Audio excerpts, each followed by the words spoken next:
Hello दोस्तों, स्वागत है आपका आपके अपने यूट्यूब चैनल स्टडी विथ एजे में।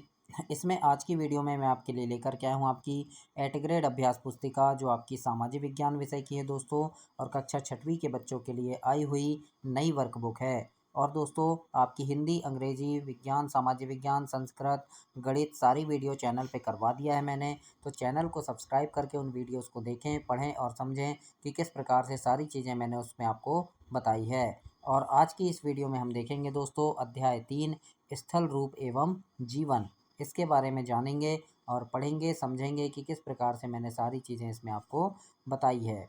आइए देखते हैं। सबसे पहले इसमें सही विकल्प चुनकर लिखिए वाले प्रश्न हैं, तो इन्हें किस प्रकार लिखना है, कौन से विकल्प इसमें सही हैं, वो सारी चीज़ें इस वीडियो में हम देखेंगे। तो जैसे पहला प्रश्न यहाँ लिखा है कि पर्वतीय क्षेत्रों में रहने वाले लोगों की आय का मुख्य साधन क्या है, तो इसका सही उत्तर होगा दोस्तों पर्यटन। सी नंबर आप लिखेंगे पर्यटन। दूसरा प्रश्न है पर्वत स्थलाकृति से कौन सा तथ्य संबंधित नहीं है, तो जो पर्वत स्थलाकृति है दोस्तों, गोलाकार शीर्ष होते हैं, ये सही नहीं है, क्योंकि गोलाकार शीर्ष नहीं होते, को ऐसे शीर्ष होते हैं ना, गोलाकार ऐसे नहीं होते। तो इस प्रकार से डी नंबर इसमें सही उत्तर होगा। आगे देखेंगे प्रश्न 3, इसमें लिखा है समुद्र तल से किसी वस्तु या लक्ष्य की ऊंचाई कहलाती है, तो उसे हम तुंगता कहते हैं दोस्तों। तो यहाँ याद रखना है ना, इसको तुंगता कहते हैं। सी नंबर इसमें सही उत्तर होगा। चौथा प्रश्न है वर्षण का सामान्य रूप है, तो वर्षण का सामान्य रूप इसे हम ओले गिरना बोलते हैं। तो सी नंबर आपका सही उत्तर होगा ओले गिरना। अगला है पांचवा प्रश्न की पर्वतीय वनों में देवदार वृक्ष की विशेषता नहीं है, क्या नहीं है, तो पत्तियां छोटी व गोलाकार होती हैं, ये देवदार की विशेषता नहीं है। तो सी नंबर इसमें सही उत्तर होगा। आगे देखते हैं छठवां प्रश्न है कि मॉस और लाइकेन मॉस और लाइकेन अधिक ऊंचाई पर पाए जाने वाले हैं, तो ये क्या हैं, वृक्ष हैं। तो डी नंबर इसमें सही उत्तर होगा वृक्ष। सातवां प्रश्न है मरुस्थल क्षेत्रों में सामान्य रूप से पाई जाने वाली वनस्पति है, तो इसका सही उत्तर है बी नंबर कैक्टस, है ना। तो बी नंबर इसमें आप लिखेंगे कैक्टस। आगे देखेंगे आठवां प्रश्न है बच्चों पहाड़ों के बीच का एक निचला क्षेत्र जिसमें प्रायः नदी अथवा जलधारा बहती है, तो इसे हम कहते हैं घाटी। सी नंबर सही उत्तर होगा इसमें घाटी। नौवां प्रश्न है इसमें कि दक्षिण अफ्रीका के जम्बेजी नदी पर जलप्रपात स्थित है, कौन सा जलप्रपात है, तो ये विक्टोरिया जलप्रपात स्थित है। डी नंबर इसमें सही उत्तर होगा, ये आपको यहाँ पर लिखना है बच्चों। अगला है 10वां प्रश्न कि मैदानी भूभागों में लोगों का मुख्य आर्थिक व्यवसाय नहीं है, तो देखो पशुपालन भी है, पर्यटन भी है और कृषि भी है मैदानी क्षेत्र में, लेकिन मत्स्य पालन मैदानी क्षेत्र में नहीं होगा। तो डी नंबर इसमें सही उत्तर होगा। तो इस प्रकार से आपको यहाँ लिखना है। अब हम आगे देखेंगे रिक्त स्थान की पूर्ति कीजिए, खाली स्थान भरने वाले शब्द हैं। तो यहाँ पर सबसे पहला प्रश्न है कि पर्वतारोही बछेंद्री पाल के प्रोत्साहन एवं प्रशिक्षण से प्रेरित होकर कृत्रिम पैर से, तो यहाँ आएगा अरुणिमा सिन्हा। अरुणिमा सिन्हा ने माउंट एवरेस्ट पर चढ़ाई की। बी नंबर में है पश्चिमी यूरोप में माउंट ब्लॉक आल्प्स का सबसे ऊंचा पर्वत है। सी नंबर है पर्वतीय भूखंड के एक बड़े भाग या चट्टान का अकस्मात टूटकर गिरना, तो यहाँ लिखना भूस्खलन है। आठवां अगला है तिब्बत का पठार जो कि विश्व का सबसे ऊंचा पठार है, जिसे विश्व की छत कहते हैं। इसके बाद है दो या दो से अधिक नदियों के मिलने का स्थान संगम कहलाता है, और सहारा मरुस्थल अफ्रीका में स्थित है। तो इस प्रकार से यहाँ तक आप खालिस्तान लिखेंगे। इसके आगे भी और है, तो यहाँ पर जी नंबर में लिखा है जैसे कि यमुना और घाघरा गंगा की सहायक नदियाँ हैं। ज्वालामुखी की सक्रियता के कारण दक्षिण भारत में बना पठार दक्कन का पठार है। अचानक प्रचंड तूफान सहित वर्षा होना, तो ये बादल फटना कहलाता है।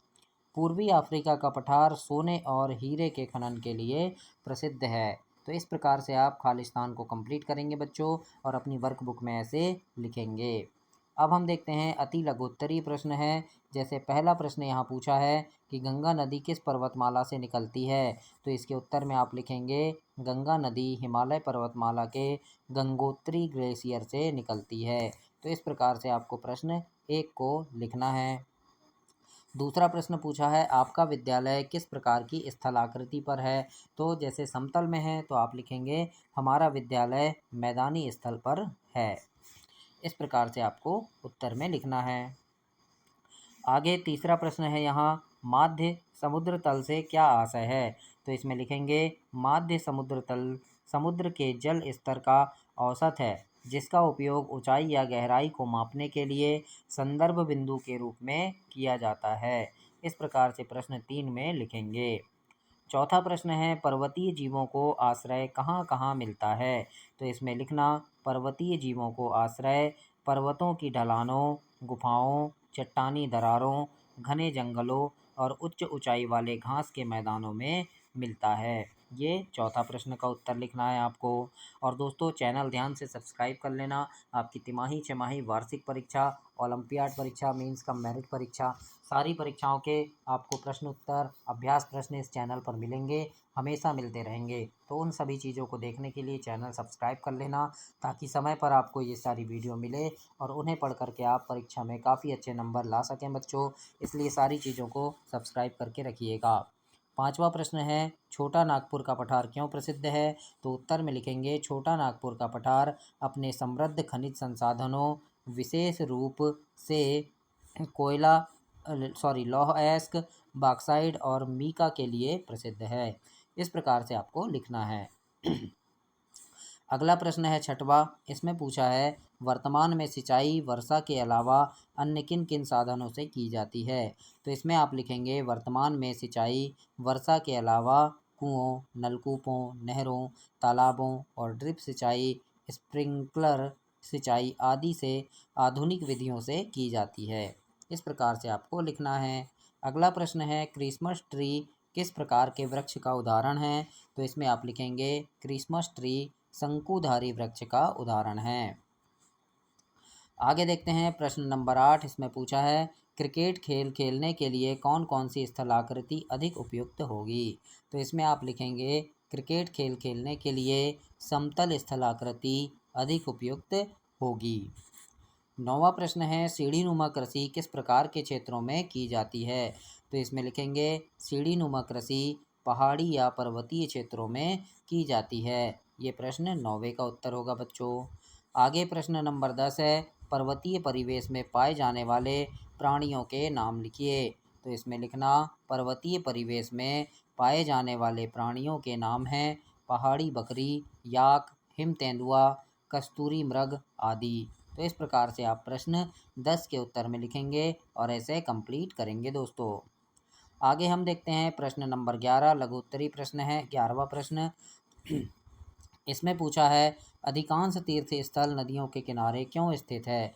तो इसमें लिखेंगे नदियाँ प्राचीन काल से ही मानव बस्तियों और सभ्यताओं के विकास का आधार रही हैं, जो पीने के पानी, सिंचाई और परिवहन का स्रोत प्रदान करती हैं। इस प्रकार से पहला लिखेंगे। दूसरा प्रश्न है कि पर्वतीय क्षेत्रों में कृषि की जगह पशुपालन को अधिक महत्व क्यों दिया जाता है? तो इसमें लिखना कि पर्वतीय क्षेत्रों में भूमि ढलान वाली और कम उपजाऊ होती हैं, जिससे खेती करना मुश्किल होता है और पशुपालन से दूध, मांस, अंडा, ऊन आदि प्राप्त होते हैं, जो जीविका का मुख्य साधन होता है। इस प्रकार से आप प्रश्न 2 में लिखेंगे।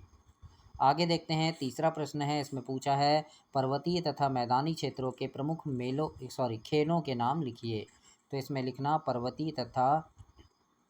पर्वतीय क्षेत्र के प्रमुख खेल ट्रैकिंग, पर्वतारोहण, skiing, rafting, rock climbing, paragliding, और मैदानी क्षेत्र में क्रिकेट, फुटबॉल, हॉकी, कबड्डी आदि।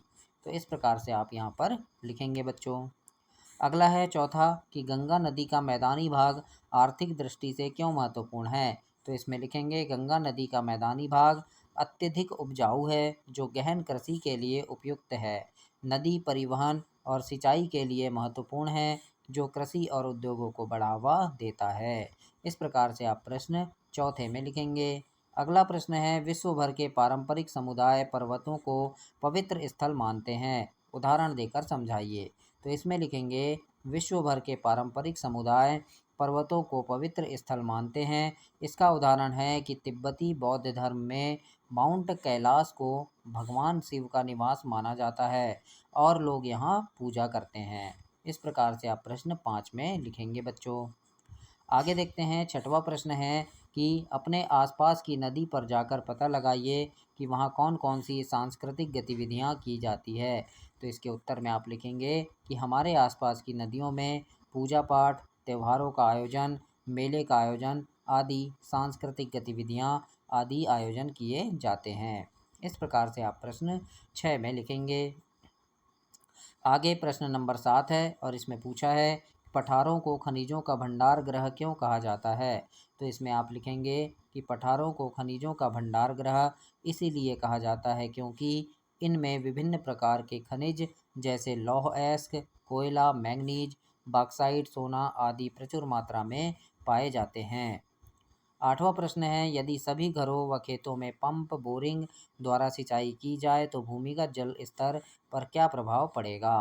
तो इसमें लिखना यदि सभी घरों व खेतों में पंप बोरिंग द्वारा सिंचाई की जाएगी तो भूमिगत जल स्तर में भारी गिरावट आएगी। इससे भूजल का अत्यधिक दोहन होगा और जल संकट आएगा। इस प्रकार से प्रश्न 8 में लिखेंगे। 9वां प्रश्न आपसे पूछा है हिमालय पर्वत की 2 सबसे ऊंची चोटियां कौन सी हैं, यह भारत के कौन कौन से पड़ोसी देश में स्थित हैं। तो इसमें लिखना हिमालय पर्वत की 2 सबसे ऊंची चोटियां माउंट एवरेस्ट और कंचनजंगा है, यह पड़ोसी देश नेपाल में स्थित है। और 10वां प्रश्न यहाँ पर पूछा है आपसे ज्वालामुखी से निर्मित लावा पठार की क्या विशेषता है। तो इसमें लिखना कि ये बेसाल्टिक लावा के प्रवाह से बनते हैं जो अत्यधिक तरल होता है और अत्यधिक दूर तक फैला होता है। यहाँ काली मिट्टी पाई जाती है जो कपास की खेती के लिए उपयुक्त होती है। तो इस प्रकार से प्रश्न 10 के उत्तर में आप लिखेंगे बच्चों। और वीडियो कैसी लग रही है कमेंट करके बताइएगा और कोई चीज़ नहीं समझ आ रही तो कमेंट में पूछ सकते हैं आप मुझसे। दीर्घ उत्तरीय प्रश्न है पहला, इसमें देखते हैं बढ़ती हुई जनसंख्या व प्रदूषण नदियों पर क्या प्रभाव डालते हैं। तो उत्तर में लिखना बढ़ती जनसंख्या और प्रदूषण दोनों का ही नदियों पर बुरा प्रभाव पड़ता है। लोगों द्वारा कचरा व अपशिष्ट नदियों में बहा दिया जाता है। इसके अलावा उद्योगों और कृषि से निकलने वाले दूषित पानी का नदियों में मिलना भी मानव स्वास्थ्य पर बुरा प्रभाव डालता है। इस प्रकार से आप प्रश्न 1 में लिखेंगे दीर्घ उत्तरीय प्रश्नों में। दूसरा प्रश्न है इसमें कि जीवन की कठिन परिस्थितियों के उपरांत लोगों ने मरुस्थल पर्यावरण के अनुसार अपने को किस प्रकार ढाल लिया है। तो इसमें लिखेंगे कि मरुस्थलीय पर्यावरण में रहने वाले लोगों ने कई चुनौतियों का सामना करने के लिए अपने जीवन को अनुकूलित किया है। वे पानी की कमी, अत्यधिक गर्मी और रेतीले तूफान जैसी परिस्थितियों में रहने के लिए विशेष तरीके विकसित करते हैं।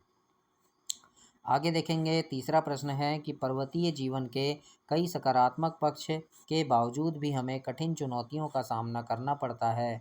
तो इसमें लिखना पर्वतीय जीवन के सकारात्मक पक्षों के बावजूद कई चुनौतियां भी हैं जैसे कठिन भूभाग और परिवहन, कठोर मौसम की स्थिति, संसाधनों की कमी, प्राकृतिक आपदाओं का खतरा आदि। आगे देखेंगे चौथा है कि पर्यटन का स्वास्थ्य की दृष्टि से क्या महत्व है। तो इसके उत्तर में लिखना पर्यटन का स्वास्थ्य की दृष्टि से बहुत महत्व है। यह न केवल शारीरिक बल्कि मानसिक और भावनात्मक स्वास्थ्य के लिए भी फायदेमंद है। यात्रा करने से तनाव कम होता है, नई संस्कृतियों को जानने का अवसर मिलता है और जीवन शैली में सुधार होता है। इस प्रकार से प्रश्न 4 के उत्तर में आपको लिखना है बच्चों। 5वां प्रश्न है कि पर्वत, पठार व मैदान एक दूसरे से किस प्रकार भिन्न हैं। तो इसमें लिखेंगे पर्वत, पठार और मैदान तीनों ही भू आकृतियाँ हैं लेकिन उनकी ऊंचाई, आकार और बनावट में अंतर होता है। पर्वत ऊंचे नुकीले शिखर वाले होते हैं, पठार समतल शीर्ष वाले ऊंचे भूभाग होते हैं और मैदान सपाट या लगभग सपाट भूभाग होते हैं। इस प्रकार से प्रश्न 5 में आपको लिखना है बच्चों। तो ये आपका अध्याय 3 समाप्त हुआ। अगली वीडियो में हम अध्याय 4 देखेंगे। तब तक के लिए चैनल को सब्सक्राइब करें, वीडियो को लाइक करें और अपने दोस्तों तक इसे शेयर करें। धन्यवाद बच्चों।